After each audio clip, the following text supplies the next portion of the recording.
Hi, welcome back to my channel. ನಾನು ಶಿಲ್ಪಾ. ಇದು ನೆನ್ನೆ ವ್ಲಾಗ್. ನನ್ನ ಮಗಳದು ಬರ್ತ್ಡೇ ಸೆಲೆಬ್ರೇಷನ್ ಮಾಡಿದ್ವಿ. ಆ ವ್ಲಾಗ್ನ ನಿಮ್ಮ ಹತ್ರ ಎಲ್ಲರ ಹತ್ರ ಶೇರ್ ಮಾಡೋಣ ಅಂತ ಶೇರ್ ಮಾಡ್ತಾ ಇದ್ದೀನಿ. ಬೆಳಗ್ಗೆ ಎದ್ದು ರಂಗೋಲಿ ಹಾಕಿ ಪೂಜೆ ಎಲ್ಲ ಮಾಡಾಯಿತು. ಹಾಗೆ ಟೆಂಪಲ್ಗೂ ಹೋಗಿ ಬಂದ್ವಿ. ಆ್ಯಂಡ್ ಮಗಳ ಬರ್ಡೇ ಅಲ್ವಾ, ಅದಕ್ಕೆ ಅವಳು ಶಾವಿಗೆ ಬಾತ್ ಬೇಕು ಅಂದ್ಲು, ಅದಕ್ಕೆ ಮಾಡಿದ್ದೆ. ಬೆಳಗ್ಗೆ ಏನು ಜಾಸ್ತಿ ಮಾಡಿರಲಿಲ್ಲ, ಶಾವಿಗೆ ಬಾತ್ ಮಾಡಿಬಿಟ್ಟು ಲೈಟಾಗಿ ಚಿತ್ರಾನ್ನ ಮಾಡಿದ್ದೆ ಅಷ್ಟೇ. ಎಲ್ಲರೂ ತಿಂದ್ಕೊಂಡ್ರು ಮನೇಲಿ. ಆದಮೇಲೆ ಟೆಂಪಲ್ಗೆ ಹೋಗಿ ಬಂದ್ವಿ. ನೋಡಿ, ಇದು ನಮ್ಮ ಅಪಾರ್ಟ್ಮೆಂಟು. ಹೇಗಿದೆ, ಚೆನ್ನಾಗಿದೆಯಾ? ಟೆಂಪಲ್ಗೆ ಹೋಗಿ ಅಲ್ಲಿ ನಮಸ್ಕಾರ ಮಾಡ್ಕೊಂಡು, ಸಂಡೇ ಆದರೂ ಯಾವಾಗಲೂ ಅಲ್ಲಿ ಪ್ರಸಾದ ಕೊಡಲ್ಲ, ಬಟ್ ಇವತ್ತು ಪ್ರಸಾದ ಇತ್ತು. ಹಾಗೆ ಗೆಸ್ಟ್ ಬರ್ತಾಯಿದ್ರು, ಅಂದರೆ ಚಿಕ್ಕಮ್ಮ ಚಿಕ್ಕಪ್ಪ ಅವರೆಲ್ಲ ಬರ್ತಾಯಿದ್ರು. ಅವರಿಗೋಸ್ಕರ ಅಡುಗೆ ಪ್ರಿಪ್ರೇಷನ್ ಮಾಡೋಣ ಅಂತ ಮಾಡ್ತಾಯಿದ್ದೆ. ಫಸ್ಟ್ ಇಲ್ಲಿ ರಸಮ್ ಮಾಡ್ಕೊಳ್ತಾ ಇದ್ದೀನಿ. ನಿಮ್ಮೆಲ್ಲರಿಗೂ ಗೊತ್ತೇ ಇದೆ ಅನಿಸುತ್ತೆ ರಸಮ್ ಮಾಡೋದು. ಆಲ್ರೆಡಿ ಅಪ್ಲೋಡ್ ಮಾಡಿದ್ದೀನಿ ನಾನು. ಈಸಿ ಇದು, ಬಟ್ ಇದರಲ್ಲಿ ಎಕ್ಸ್ಟ್ರಾ ಟೊಮೊಟೊ ಒಂದು ಆ್ಯಡ್ ಮಾಡ್ತಾಯಿದ್ದೀನಿ ಅಷ್ಟೇ. ಈಸಿಯಾಗಿ ಮಾಡಿಬಿಡ್ಬೋದು ಈ ರಸಮ್ನ, ಕಷ್ಟ ಏನಾಗಲ್ಲ. ಪಾತ್ರೆಗೆ ಆಯಿಲ್ ಹಾಕ್ಕೊಂಡಿದ್ದೀನಿ. ಆಯಿಲ್ ಕಾದ್ಮೇಲೆ ಸಾಸಿವೆ, ಕರಿಬೇವಿನ ಸೊಪ್ಪು ಹಾಕ್ಕೊಂಡು ಬೆಳ್ಳುಳ್ಳಿ ಜಜ್ಜಿಟ್ಕೊಂಡಿರ್ತೀವಲ್ಲ ಅದನ್ನು ಹಾಕ್ಕೊಂಡಿದ್ದೀನಿ. ಟೊಮೊಟೊನೂ ಹಾಕ್ಕೊಳ್ತಾ ಇದ್ದೀನಿ. ಟೊಮೊಟೊ ಒಂದು ಎಕ್ಸ್ಟ್ರಾ ಆ್ಯಡ್ ಮಾಡ್ಕೊಳ್ತಾ ಇದ್ದೀನಿ ಅಷ್ಟೇ. ಟೊಮೊಟೊ ಹಾಕ್ಕೊಂಡೆ ಈಗ. ಸ್ವಲ್ಪ ಸಾಲ್ಟ್ ಆ್ಯಡ್ ಮಾಡ್ತಾಯಿದ್ದೀನಿ. ಇದೇನಿದು ಹುಣಸೆ ಹಣ್ಣಿನ ಹುಳಿ ಹಾಕ್ಕೊಳ್ತಾ ಇದ್ದೀನಿ. ಹುಳಿ ನೀರು ಹಾಕ್ಕೊಳ್ತಾ ಇದ್ದೀನಿ. ಇದನ್ನೆಲ್ಲ ಚೆನ್ನಾಗಿ 1-2 ಮಿನಿಟ್ಸ್ ಫ್ರೈ ಮಾಡಿ, ಅದಾದಮೇಲೆ ನಾನು ಜೀರಿಗೆ ಮತ್ತು ಮೆಣಸು ಪೌಡರ್ ಮಾಡಿಟ್ಕೊಂಡಿದ್ದೆ, ಅದನ್ನು ಹಾಕ್ಕೊಳ್ತಾ ಇದ್ದೀನಿ. ಇದನ್ನೆಲ್ಲ ಹಾಕ್ಕೊಂಡು ನಮಗೆ ಎಷ್ಟು ಕ್ವಾಂಟಿಟಿ ಬೇಕೋ ಅಷ್ಟು ವಾಟರ್ ಆ್ಯಡ್ ಮಾಡಿಕೊಂಡು ಚೆನ್ನಾಗಿ ಮರಳಿದ್ದಾದಮೇಲೆ ಕೊತ್ತಂಬರಿ ಸೊಪ್ಪು ಹಾಕಿದ್ರೆ ಅಷ್ಟೇ, ರಸಮ್ ಮುಗಿಯುತ್ತೆ. ನೆಕ್ಸ್ಟು ಫ್ರೈ ಮಾಡಬೇಕು ಆ್ಯಂಡ್ ಕಬಾಬ್ ಮಾಡಬೇಕು ಅಂತ ಅಂದ್ಕೊಂಡಿದ್ದೀನಿ. ಬೇಗ ಬೇಗ ಪಟ ಪಟ ಅಂತ ಮಾಡ್ತಾಯಿದ್ದೀನಿ. ಟೈಮ್ ಆಗಿಬಿಟ್ಟಿತ್ತು, ಆಲ್ರೆಡಿ 1:30 ಆಗಿತ್ತು ಇದೆಲ್ಲ ಸ್ಟಾರ್ಟ್ ಮಾಡೋಕ್ಕೆ ಹಿಡಿದಾಗ. ಅದಕ್ಕೆ ಬೇಗ ಬೇಗ ಮಾಡಿದೆ ಎಲ್ಲ ಅಡುಗೆನೂ. ಬಟ್ ಏನಂದರೆ ಆಯಿತು, ಚೆನ್ನಾಗಾಯಿತು. ಟೇಸ್ಟ್ ಕೂಡ ಸೂಪರಾಗಿ ಬಂದಿತ್ತು. ಆ್ಯಂಡ್ ಇನ್ನೊಂದು ಏನಂದರೆ ಚಿಕನ್ ಫ್ರೈ ಅದೆಲ್ಲ ಬೇಗ ಮಾಡಬೇಕಂದ್ರೆ ಚಿಕನ್ನ 1 ವಿಷಿಲ್ ಹಾಕ್ಸ್ಕೊಂಡ್ಬಿಡಿ ಕುಕ್ಕರಲ್ಲಿ, ಬೇಗ ಆಗಿಬಿಡುತ್ತೆ. ಆ್ಯಂಡ್ ಸ್ಲೋ ಕುಕ್ಕಿಂಗ್ ಟೇಸ್ಟೇ ಬರುತ್ತೆ. 1 ವಿಷಿಲ್ ಹಾಕ್ಸ್ಕೊಂಡು ಒಂದು 75% ಕುಕ್ಕರಲ್ಲಿ ಬೆಂದುಬಿಟ್ರೆ ಇನ್ನು 25% ಒಗ್ಗರಣೆಗೆಲ್ಲ ಹಾಕ್ಕೊಂಡು ಅದರಲ್ಲಿ ಬೇಯಿಸ್ಕೊಂಡ್ರೆ ಸ್ಲೋ ಕುಕ್ಕಿಂಗ್ ಟೇಸ್ಟೇ ಬರುತ್ತೆ, ಚೆನ್ನಾಗಿರುತ್ತೆ. ಒಂದು ಸರಿ ಟ್ರೈ ಮಾಡಿ ನೋಡಿ. ನಾನು ಯಾವಾಗಲಾದರೂ ಬೇಗ ಮಾಡಬೇಕು ಅಂದರೆ ಹೀಗೆ ಮಾಡ್ತೀನಿ. ಬಟ್ ಏನು ಮಾಡೋದು, ಟೈಮ್ ಇಲ್ಲ ಅಂದರೆ ನಾವು ಏನೋ ಒಂದು ಮಾಡಲೇಬೇಕಲ್ಲ, ಅದಕ್ಕೆ ಹೀಗೆ ಮಾಡಿದೆ. ಚೆನ್ನಾಗಿ ಬಂದಿತ್ತು ಮಾತ್ರ. ಒಗ್ಗರಣೆಗೆ ನಾನು ಪ್ಯಾನ್ಗೆ ಆಯಿಲ್ ಹಾಕ್ಕೊಂಡು ಸಾಸಿವೆ, ಕರಿಬೇವಿನ ಸೊಪ್ಪು ಹಾಕ್ಕೊಂಡೆ. ಆಮೇಲೆ ಈರುಳ್ಳಿ, ಟೊಮೊಟೊ, ಸ್ವಲ್ಪ ಪುದೀನ, ಕೊತ್ತಂಬರಿ ಸೊಪ್ಪು ಎಲ್ಲ ಹಾಕ್ಕೊಂಡೆ. ಎಲ್ಲ ಹಾಕ್ಕೊಂಡು ಚೆನ್ನಾಗಿ ಫ್ರೈ ಮಾಡಿಕೊಂಡೆ. ಮತ್ತು ಮಿಕ್ಸಿಗೆ ಏನದು ಜಿಂಜರು, ಗಾರ್ಲಿಕ್ಕು, ಚಕ್ಕೆ, ಲವಂಗ, ಪುದೀನ, ಕೊತ್ತಂಬರಿ ಸೊಪ್ಪು, ಆಮೇಲೆ ಧನಿಯಾ ಪೌಡರು ಇವೆಲ್ಲ ಹಾಕ್ಕೊಂಡು ಚೆನ್ನಾಗಿ ಮಿಕ್ಸಿ ಮಾಡಿ ಇಟ್ಕೊಂಡಿದ್ದೀನಿ. ಫೈನ್ ಪೇಸ್ಟ್ ಮಾಡಿ ಇಟ್ಕೊಂಡಿದ್ದೀನಿ. ಒಗ್ಗರಣೆಗೆ ಹಾಕ್ತೀವಲ್ಲ ಅದನ್ನೆಲ್ಲ ಚೆನ್ನಾಗಿ ಫ್ರೈ ಮಾಡಬೇಕು. ಒಂದು 5-10 ಮಿನಿಟ್ಸ್ ಚೆನ್ನಾಗಿ ಫ್ರೈ ಮಾಡಿದೆ ನಾನು. ಇದು ಇಲ್ಲಿ 1.5 kg ಚಿಕನ್ನಷ್ಟು ಫ್ರೈ ಮಾಡ್ತಾಯಿದ್ದೀನಿ. 1.5 kg ಚಿಕನ್ನಷ್ಟು ಕಬಾಬ್ ಮಾಡ್ತಾಯಿದ್ದೀನಿ. ನೋಡ್ಕೊಳ್ಳಿ ಕ್ವಾಂಟಿಟಿ ಎಷ್ಟಿದೆ ಅಂತ. ಇದು ಬೇಯಕ್ಕಿಡ್ತೀವಲ್ಲ ಕುಕ್ಕರಲ್ಲಿ ನಾವು, ಆಗಲೇ ಸ್ವಲ್ಪ ಉಪ್ಪು ಮತ್ತು ಸ್ವಲ್ಪ ಖಾರ, ಅರಿಶಿನ ಹಾಕಿ ಬೇಯಕ್ಕಿಟ್ರೆ ಬೇಗ ಬೆಂದೋಗ್ಬಿಡುತ್ತೆ. ಆಮೇಲೆ ಪೀಸ್ ತಿಂದಾಗ ಏನದು ಸಪ್ಪೆ ಸಪ್ಪೆ ಅನಿಸಲ್ಲ. ಅದಕ್ಕೆ ಉಪ್ಪು ಖಾರ ಅವಾಗ ಹಾಕ್ಬಿಟ್ಟು ಚೆನ್ನಾಗಿ ಬೇಯಿಸ್ಕೊಂಡ್ರೆ ಚೆನ್ನಾಗಿರುತ್ತೆ. ನೋಡಿ, ಒಂದ್ಸರಿ ಟ್ರೈ ಮಾಡಿ ನೋಡಿ, ಹೀಗೂ ಚೆನ್ನಾಗಿ ಬರುತ್ತೆ. ಯಾರಿಗಾದರೂ ಟೈಮ್ ಇಲ್ಲ ಅಂದಾಗ, ಅರ್ಜೆಂಟ್ ಅಂದಾಗ ಈ ಥರ ಮಾಡಿದ್ರೆ ನಡೆಯುತ್ತೆ, ಚೆನ್ನಾಗಿರುತ್ತೆ. ಸ್ಲೋ ಕುಕ್ಕಿಂಗೆ ಆ ಥರನೇ ಬರುತ್ತೆ. ಒಂದ್ಸಲ ಟ್ರೈ ಮಾಡಿ ನೋಡಿ. ಮಕ್ಕಳ ಬರ್ಡೇ ಅಂದರೆ ಮನೆಯಲ್ಲಿ ಎಲ್ಲಿಲ್ಲದೆ ಇರೋ ಎನರ್ಜಿ ಬಂದುಬಿಡುತ್ತೆ ನಮಗೆ. ಆ್ಯಕ್ಚುಲಿ ಏನು ಗೊತ್ತಾ, ನನ್ನ ಬರ್ಡೇ ಕೂಡ ನಾನು ಏನೂ ಮಾಡ್ಕೊಳ್ಳಲ್ಲ. ಬಟ್ ನನ್ನ ಮಗಂದು ಬರ್ಡೇ ಅಂದರೆ ಸಖತ್ ಎನರ್ಜಿ ಬಂದುಬಿಡುತ್ತೆ. ಏನಾದರೂ ಒಂದು ಸ್ಪೆಷಲ್ಲಾಗಿ ಮಾಡಬೇಕು ಅನಿಸುತ್ತೆ. ಅದಕ್ಕೆ ಇದನ್ನೆಲ್ಲ ಪ್ರಿಪೇರ್ ಮಾಡ್ತಾಯಿದ್ದೆ. ಹೇಗೋ ಗೆಸ್ಟ್ ಇದ್ರಲ್ಲ, ಅದಕ್ಕೆ ಮಾಡೋಣ ಅಂತ ಮಾಡ್ತಾಯಿದ್ದೆ. ಬಟ್ ಟೇಸ್ಟ್ ಅಂತೂ ಮಾತ್ರ ಸೂಪರಾಗಿ ಬಂದಿತ್ತು. ಅರ್ಜೆಂಟಾಗಿ ಮಾಡಿದ್ರೆ ಚೆನ್ನಾಗಿ ಬರುತ್ತೆ ಅಂತಾರಲ್ಲ, ಹಾಗೆ ಅನಿಸುತ್ತೆ. ಚೆನ್ನಾಗಿ ಬಂದಿತ್ತು. ಬಂದವ್ರಿಗೂ ಇಷ್ಟ ಆಯಿತು, ಚೆನ್ನಾಗಿದೆ ಅಂತ ಹೇಳಿದ್ರು. ನನಗೂ ಖುಷಿ ಆಯಿತು. ನೋಡಿ, ಆ ಕಡೆ ಏನು ಕಬಾಬ್ಗೆ ಪ್ರಿಪ್ರೇಷನ್ ಮಾಡ್ಕೊಳ್ತಾ ಇದ್ದೀವಿ. ಅದನ್ನು ಸುಡಬೇಕಲ್ಲ, ಟೈಮ್ ಆಗಿಬಿಟ್ಟಿದೆ ಅಂತ. ಇದು ಒಂದು 75% ಆಗಿದೆ, ಇನ್ನೊಂದು 25% ಆಗಬೇಕಾಗಿತ್ತು ಅಷ್ಟೇ. ಬೇಗ ಬೇಗ ಮಾಡ್ಕೊಳ್ತಾ ಇದ್ದೀನಿ. ಬಟ್ ಈ ಥರ ಏನಾದರೂ ಮನೇಲಿ ಫಂಕ್ಷನ್ಸ್ ಇದ್ದರೆ ಟೈಮೇ ಸಾಕಾಗಲ್ಲ, ಬೇಗ ಬೇಗ ಹೋಗ್ಬಿಡುತ್ತೆ. ನಿನ್ನೆ ಅಂತೂ ಟೈಮ್ ಹೆಂಗೆ ಹೋಯ್ತಂತಲೇ ಗೊತ್ತಾಗಿಲ್ಲ. ಫುಲ್ ಡೇ ಹಾಗೇ ಕಳೆದೋಗ್ಬಿಡ್ತು. ಬಟ್ ಚೆನ್ನಾಗಿತ್ತು, ಸಖತ್ ಎಂಜಾಯ್ ಮಾಡಿದ್ವಿ, ಮಸ್ತಿತ್ತು. ಯಾವಾಗಲೂ ಒಂದು ಸ್ವಲ್ಪ ಬೋರ್ ಅನಿಸುತ್ತೆ ಮನೆಯಲ್ಲಿ, ಬಟ್ ನೆನ್ನೆ ಹಾಗಿರಲಿಲ್ಲ. ಚಿಕ್ಕಮ್ಮ ಚಿಕ್ಕಪ್ಪ ಎಲ್ಲ ಬಂದಿದ್ರಲ್ಲ, ತಂಗಿ ಎಲ್ಲ, ಹಾಗೇನು ಅನಿಸ್ಲಿಲ್ಲ, ಚೆನ್ನಾಗಿತ್ತು. ಬರ್ಡೇ ಇತ್ತಲ್ಲ, ಸ್ವಲ್ಪ ಏನೋ ಒಂಥರ ಸಡಗರ, ಹಾಗೆ ಚೆನ್ನಾಗಿ ಅನಿಸ್ತು ನನಗೆ. ನೋಡಿ ಈಗೆಲ್ಲ ಕುಕ್ ಆಗಿದೆ. ಟೊಮೊಟೊ ಸ್ವಲ್ಪ ಸ್ಮ್ಯಾಶ್ ಆದರೆ ಸಾಕು, ಅಲ್ಲಿವರೆಗೂ ಕುಕ್ ಮಾಡಬೇಕು. ಸ್ವಲ್ಪ ಉಪ್ಪು ಹಾಕ್ಕೊಂಡ್ಬಿಟ್ರೆ ಫಸ್ಟೇ ಬೇಗ ಕುಕ್ ಆಗಿಬಿಡುತ್ತೆ. ಒಂದ್ಸಲ ಟ್ರೈ ಮಾಡಿ ನೋಡಿ ನೀವು. ಕುಕ್ಕರಲ್ಲಿ ಈ ಥರ ಬೇಯಿಸ್ಕೊಂಡು ಮಾಡಿ ನೋಡಿ ನೀವು, ಚೆನ್ನಾಗಿ ಬರುತ್ತೆ. ಫ್ರೈ ಅಂದರೆ ಪ್ಯಾನಲ್ಲೇ ಬೇಯಿಸ್ಬೇಕು ಅಂತೇನಿಲ್ಲ, ಕುಕ್ಕರಲ್ಲೂ ಬೇಯಿಸ್ಕೊಂಡು ಮಾಡ್ಬೋದು, ಬೇಗ ಆಗಿಬಿಡುತ್ತೆ. ಟೈಮ್ ಇಲ್ಲ ಅಂದಾಗ ಈ ಥರ ಒಂದ್ಸಲ ಟ್ರೈ ಮಾಡಿ ನೋಡಿ. ನೋಡಿ ಒಂದು 75% ಆಗಿಬಿಟ್ಟು, 75 ಅಲ್ಲ 80% ಆಗಿಬಿಟ್ಟಿದೆ. ಈಗ ಕುಕ್ಕರಲ್ಲಿ ಬೇಯಿಸಿರ್ತೀವಲ್ಲ ನಾವು ಚಿಕನ್ನ, ಅದು ನೀರು ಸಮೇತ ಹಾಕ್ಕೊಂಬಿಡ್ಬೇಕು, ನೀರು ಸೈಡಿಗೆ ತೆಗಿಬಾರ್ದು. ಆ್ಯಂಡ್ ಏನಂದರೆ ಕುಕ್ಕರಲ್ಲಿ ಬೇಯಕ್ಕಿಡ್ತೀವಲ್ಲ, ಆಗ ಬೇಯ್ತಾ ಇರೋವಾಗ ಚಿಕನಲ್ಲಿಂದನೇ ನೀರು ಬರುತ್ತೆ. ಅದಕ್ಕೆ ಒಂದು ಸ್ವಲ್ಪ ಕಮ್ಮಿ ನೀರು ಹಾಕ್ಕೊಂಡಿರಿ. ಅದರಲ್ಲಿ ನೀರು ಇರುತ್ತಲ್ಲ, ಜಾಸ್ತಿ ನೀರು ಹಾಕ್ಕೊಂಡ್ರೆ ತುಂಬ ಫ್ರೈ ನೀರು ಆಗೋದ್ರೆ ಚೆನ್ನಾಗಿರಲ್ಲ. ಅದನ್ನೆಲ್ಲ ಇದರಲ್ಲಿ ಹಾಕ್ಕೊಳ್ತೀನಿ ಈಗ. ಅದು ಒಂದು 75% ಬೆಂದ್ಬಿಟ್ಟಿದೆ. ಅದನ್ನೆಲ್ಲ ಇದರಲ್ಲಿ ಹಾಕ್ಕೊಂಡು ಇದರಲ್ಲಿ ಚೆನ್ನಾಗಿ ಆಯಿಲ್ ಫ್ರೈ ಮಾಡಿಕೊಂಡು ನಾವು ಮಿಕ್ಸಿ ಹಿಡಿದಿರ್ತೀವಲ್ಲ, ಅದನ್ನೆಲ್ಲ ಆ ಪೇಸ್ಟ್ನು ಇದ್ರಲ್ಲಿ ಹಾಕ್ಕೊಂಡು ಚೆನ್ನಾಗಿ ಫ್ರೈ ಮಾಡಬೇಕು. ಒಂದು 20 ಮಿನಿಟ್ಸ್ ಆಯಿತು ನನಗೆ ಇದು ಮಾಡೋಕ್ಕೆ. ಸ್ವಲ್ಪ ಚಿಕನ್ ಜಾಸ್ತಿ ಇತ್ತಲ್ವ, ಅದಕ್ಕೆ ಈ ಥರ ಮಾಡಿದೆ. 20 ಮಿನಿಟ್ಸ್ ತೊಗೊಳ್ತು ಟೈಮ್ ನನಗೆ. ಬಟ್ ಟೇಸ್ಟ್ ಅಂತೂ ಮಾತ್ರ ಚೆನ್ನಾಗಿ ಬಂದಿತ್ತು. ಒಂದು ಸರಿ ಟ್ರೈ ಮಾಡಿ ನೋಡಿ, ನಿಮ್ಗೆ ಯಾರಿಗಾದರೂ ಇಷ್ಟ ಆದರೆ. ಚೆನ್ನಾಗಿ ಬಂದಿತ್ತು ಅಂತ ಶೇರ್ ಮಾಡಿದೆ ಎಲ್ಲರ ಹತ್ರನೂ. ಆ್ಯಂಡ್ ನನ್ನ ಮಗಳದು ಬರ್ಡೇ ಅಲ್ವಾ, ಅದಕ್ಕೆ ಶೇರ್ ಮಾಡಿದೆ.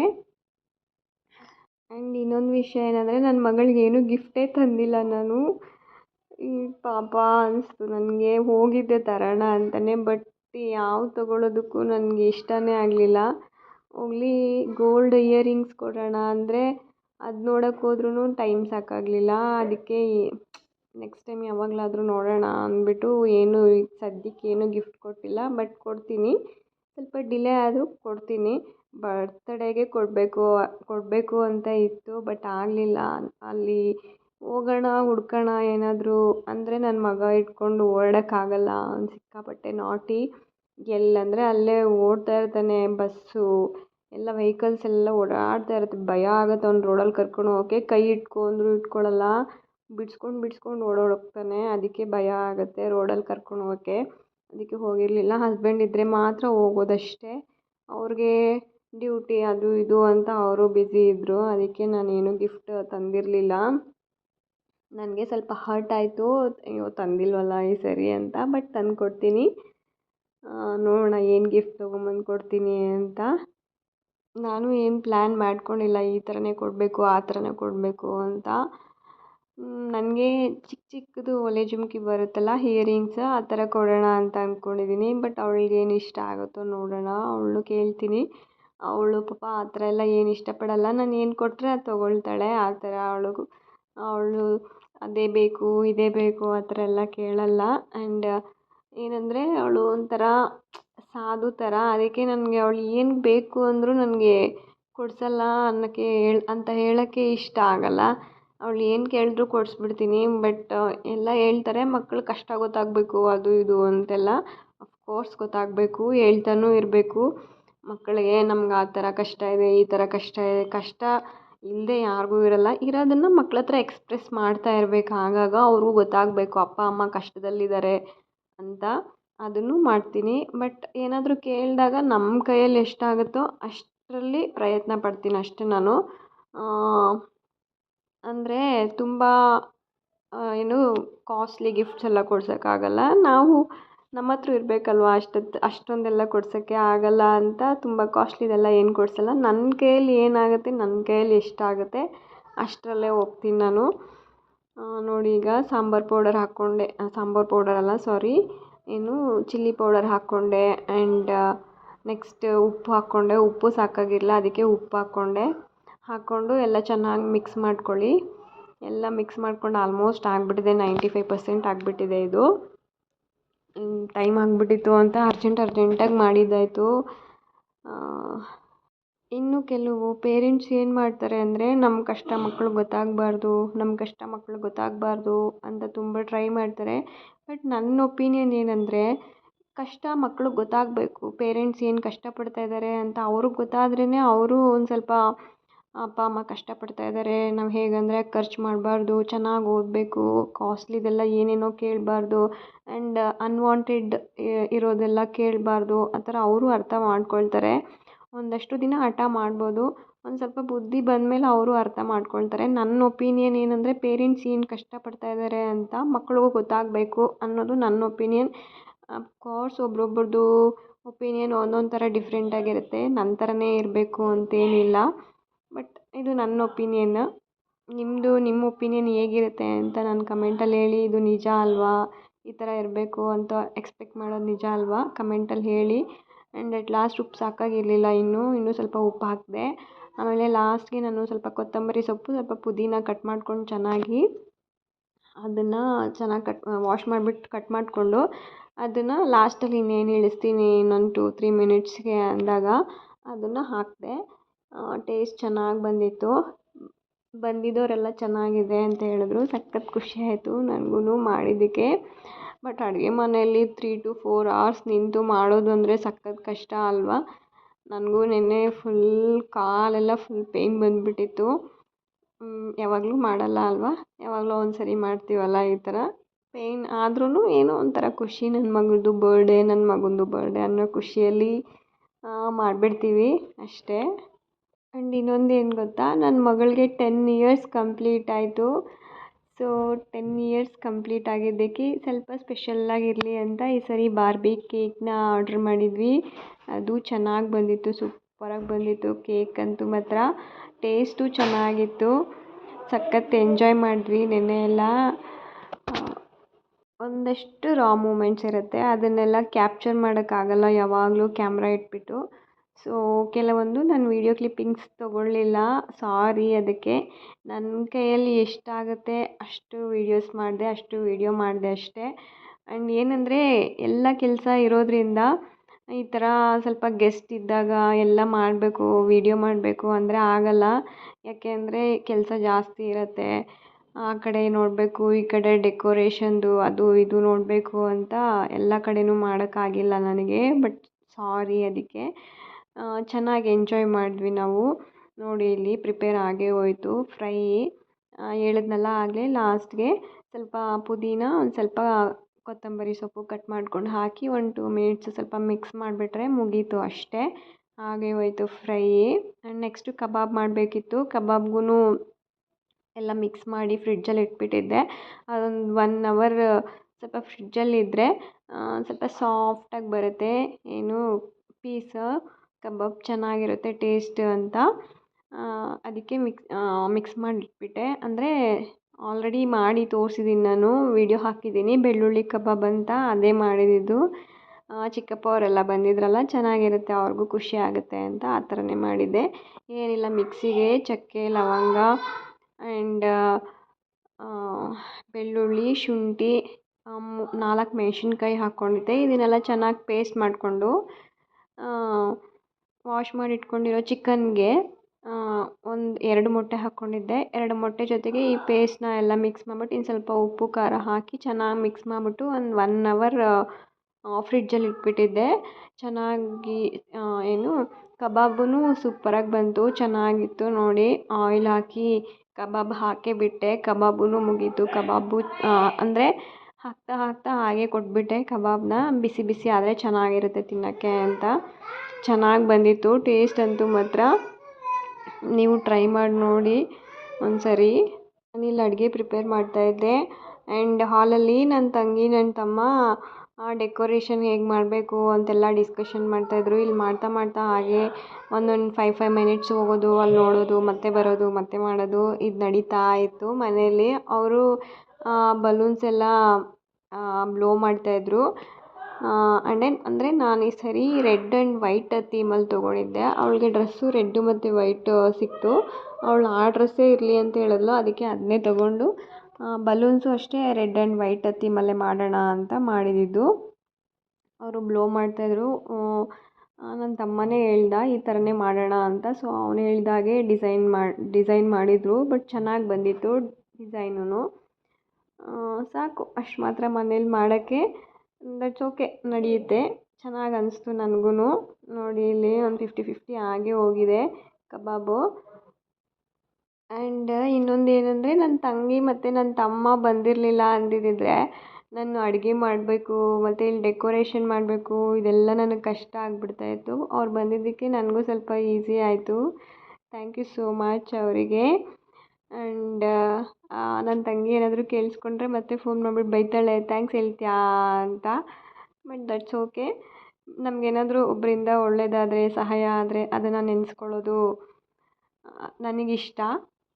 ಒಂದಷ್ಟು ಯುನೀಕ್ ಕ್ಯಾರೆಕ್ಟರ್ಸ್ ಇರುತ್ತೆ, ಅದು ಏನು ಮಾಡಿದ್ರೂ ಚೇಂಜ್ ಆಗೋಲ್ಲ. ಸೊ ಆ ಥರದ್ರಲ್ಲಿ ನನ್ನ ಹತ್ರ ಇದೊಂದು ಕ್ಯಾರೆಕ್ಟರ್ ಇದೆ. ನನಗೆ ಯಾರಾದರೂ ಏನಾದರೂ ಹೆಲ್ಪ್ ಮಾಡಿದ್ರೆ ಸೊ ನನಗೆ ಅದು ಕೃತಜ್ಞತಳಾಗಿರ್ತೀನಿ ಎಷ್ಟೇ ದಿನ ಆದರೂ ಸರಿ. ಏನೋ ಅದೊಂದು ಕ್ಯಾರೆಕ್ಟರ್ ಇದೆ ನನ್ನ ಹತ್ರ. ಅದು ಎಷ್ಟು ಚಿಕ್ಕ ಸ್ಮಾಲ್ ಹೆಲ್ಪ್ ಆದರೂ ಸರಿಯೇ, ಹೆಲ್ಪ್ ಅಂದಮೇಲೆ ಹೆಲ್ಪು. ನಾವು ಎಷ್ಟು ಅದು ಏನೋ ಒಂದು ಸಣ್ಣದಿಲ್ಲ ಅಂದ್ರೂ ನಾವು ಸ್ಟ್ರಗಲ್ ಮಾಡ್ತಾ ಇರ್ತೀವಿ. ಅದೊಂದು ಒಬ್ಬರ ಕಡೆಯಿಂದ ಸಿಕ್ಕಿದೆ ಅಂದರೆ ಅದು ನಮಗೆ ಬಿಗ್ ಹೆಲ್ಪ್. ಆ ಟೈಮ್ಗೆ, ಆ ಸಿಚುವೇಶನ್ಗೆ ನಮ್ಗೆ ಅವ್ರ ಕಡೆಯಿಂದ ಸಿಕ್ಕಿದೆ ಅಂದರೆ ಅದು ನನಗೆ ಬಿಗ್ ಹೆಲ್ಪ್ ಅಂತಲೇ ನಾನು ಕನ್ಸಿಡರ್ ಮಾಡ್ತೀನಿ. ಆ್ಯಂಡ್ ಏನಂದರೆ ನಮ್ಮಪ್ಪ ಯಾವಾಗಲೂ ಹೇಳ್ತಾಯಿದ್ರು, ಏನಂತ ಅಂದರೆ ನಮಗೆ ಒಬ್ಬರಿಗೆ ಹೆಲ್ಪ್ ಮಾಡೋಕ್ಕಾಗಿಲ್ಲ ಅಂದರೂ ನಾವು ಕೆಟ್ಟದ್ದು ಮಾತ್ರ ಮಾಡೋಕ್ಕೆ ಹೋಗ್ಬಾರ್ದು ಅಂತ. ಒಂದಷ್ಟು ಪ್ರಿನ್ಸಿಪಲ್ಸ್ನ ಇಟ್ಕೊಂಡು ಬದುಕಬೇಕು ಅಂತ. ಸೊ ನಾನು ಆದಷ್ಟು ನಮ್ಮಪ್ಪನ ಮಾತನ್ನು ನನ್ನ ಲೈಫಲ್ಲಿ ಅಳವಡಿಸ್ಕೊಂಡು ಹೋಗಬೇಕು ಅಂತ ಡಿಸೈಡ್ ಮಾಡಿಕೊಂಡೆ. ಅದಕ್ಕೆ ನಮ್ಮ ಕೈಯಲ್ಲಿ ಏನಾದರೂ ಒಬ್ರಿಗೆ ಏನಾದರೂ ಒಂದು ಹೆಲ್ಪ್ ಮಾಡೋಕ್ಕಾಗಿಲ್ಲ ಅಂದ್ರೂ ಅಟ್ಲೀಸ್ಟ್ ಒಬ್ರಿಗೆ ನಮ್ಮ ಕಡೆಯಿಂದ ಏನೂ ಪ್ರಾಬ್ಲಮ್ ಆಗದೇ ಇರೋ ಥರ ನೋಡ್ಕೋಬೇಕು ಅನ್ನೋದಷ್ಟೇ ನನ್ನ ಬಯಕೆ. ನೋಡಿ ಇಲ್ಲಿ ಕಬಾಬು ಕಂಪ್ಲೀಟ್ ಆಯಿತು. ಒಂದಷ್ಟು ನಿಮ್ಮ ಜೊತೆ ಮಾತುಕತೆನೂ ಆಯಿತು. ನನ್ನ ಮಾತು ನಿಮ್ಮೆಲ್ಲರಿಗೂ ಒಂದು ಸ್ವಲ್ಪನಾದರೂ ಹಿಡ್ಸತ್ತೆ ಅಂದ್ಕೊಂಡಿದ್ದೀನಿ. ಏನು ಅಂದರೆ ನನ್ನ ಲೈಫಲ್ಲಿ ನಾನು ಯಾವ ದಾರಿಯಲ್ಲಿ ನಡೀತೀನಿ ಅನ್ನೋದ್ರ ಬಗ್ಗೆ ಒಂದಷ್ಟು ಮಾಹಿತಿ ಅಷ್ಟೇ. ನಿಮಗೆ ಬೋರ್ ಆದರೆ ಸ್ಕಿಪ್ ಮಾಡಿಬಿಡಿ, ಇಲ್ಲ ಕೇಳಿಸ್ಕೊಳ್ತೀವಿ ಅನ್ನೋ ಹಾಗಿದ್ದರೆ ಕೇಳಿಸ್ಕೊಳ್ಳಿ, ನೋ ಪ್ರಾಬ್ಲಮ್. ಆಯಿತು, ನೆಕ್ಸ್ಟ್ ಹಾಕಿದೆ ಕಬಾಬ್. ಆ್ಯಂಡ್ ಆ ಕಡೆ ನನ್ನ ತಂಗಿಯವರು ಬ್ಲೋ ಮಾಡ್ತಾಯಿದ್ರು. ಆಯಿತು, ಎಲ್ಲ ತೆಗೆದ್ಬಿಟ್ಟೆ, ಕಬಾಬನ್ನ ತೆಗೆದು ಹಾಗೆ ಬಿಸಿ ಬಿಸಿ ಹಾಗೆ ಹಾಕ್ಕೊಡ್ತಾ ಇದ್ದೆ ಇವರಿಗೆ. ನನ್ನ ತಂಗಿ ಬ್ಲೋ ಮಾಡ್ತಿದ್ಲಲ್ಲ, ಅವರು ಡೆಕೋರೇಟ್ ಮಾಡ್ತಾಯಿದ್ರು, ವಾಲ್ಗೆ ಸ್ಟಿಕ್ ಮಾಡ್ತಾಯಿದ್ರು ಅದನ್ನೆಲ್ಲ. ಅಂಡ್ ಏನಂದರೆ ಬಲೂನ್ದು ಸ್ಟಿಕ್ ಮಾಡೋಕ್ಕೆ ಬಲೂನ್ಗೆ ಸಪ್ರೇಟಾಗಿ ಗಮ್ ಬರುತ್ತೆ. ಅದನ್ನು ತೊಗೊಂಡು ಸ್ಟಿಕ್ ಮಾಡಿದ್ರೆ ಗೋಡೆಯಲ್ಲಿ ಏನದು ಪೇಂಟ್ ಕಿತ್ಕೊಂಡು ಬರಲ್ಲ. ಆ ಥರ ನೋಡಿ ಟ್ರೈ ಮಾಡಿ, ಆ ಥರ ಮಾಡಿ. ಚೆನ್ನಾಗಿದೆಯಾ ಡೆಕೋರೇಷನು? 2 ಲೇಯರ್ ಮಾತ್ರ ಹಾಕಿದರು. ಮತ್ತು ನನ್ನ ಕರೆದ್ರು, ಕೇಳಿದ್ರು. ನಾನು ಹೇಳಿದೆ ಇನ್ನೊಂದು ಲೇಯರ್ ಹಾಕಿದ್ರೆ ಇನ್ನೂ ಸ್ವಲ್ಪ ಚೆನ್ನಾಗಿ ಕಾಣುತ್ತೆ ಅಂತ. ಸೊ ಇನ್ನೂ ಒಂದು ಲೇಯರ್ ರೆಡ್ ಕಲರ್ ಬಲೂನ್ಸ್ನ ಹಾಕಿಸ್ದೆ. ಚೆನ್ನಾಗಿ ಬಂದಿತ್ತು ಡಿಸೈನ್ ಅಂತೂ ಮಾತ್ರ. ಅಲ್ವಾ, ಚೆನ್ನಾಗಿದೆ ಅಲ್ವಾ? ನನಗಿಷ್ಟ ಆಯಿತು. ನಿಮ್ಗೆ ಹೇಗಿದೆ, ನಿಮ್ಗೆ ಹೇಗೆ ಅನ್ನಿಸ್ತು ಅಂತ ನನಗೆ ಕಮೆಂಟಲ್ಲಿ ಹೇಳಿ. ಕೇಕೂ ಬಂದುಬಿಡ್ತು. ಚೆನ್ನಾಗಿದೆ ಅಲ್ಲ ಕೇಕ್? ನನಗೆ ಕೇಕ್ ನೋಡಿ ತಿನ್ನೋಕ್ಕಂತೂ ಇಷ್ಟನೇ ಆಗಿಲ್ಲ, ಅಷ್ಟು ಕ್ಯೂಟಾಗಿತ್ತು ಕೇಕ್. ಅಷ್ಟು ಚೆನ್ನಾಗಿದ್ದರೆ ಯಾರು ತಿಂತಾರೆ? ನನ್ನ ತಂಗಿ ಎಲ್ಲ ಬೈತಾಯಿದ್ರು, ತಿನ್ನಬೇಡ ಎತ್ತಿಟ್ಕೋ ಅಂತೆಲ್ಲ ಹೇಳ್ತಾಯಿದ್ರು. ಚೆನ್ನಾಗಿ ಅನಿಸ್ತು ಕೇಕು. ನಮ್ಮ ಫ್ಯಾಮಿಲಿ ಫೋಟೋ. ನನ್ನ ಮಗನ ಬಾ ಅಂದರೆ ಅವ್ನು ಬಂದಿರಲಿಲ್ಲ, ಅದಕ್ಕೆ ನಮ್ಮ 3 ಜನದ್ದೇ ಈ ವಿಡಿಯೋ ಇಷ್ಟೇ. ಸಿಗೋಣ ನೆಕ್ಸ್ಟ್ ವಿಡಿಯೋದಲ್ಲಿ. ಬಾಯ್.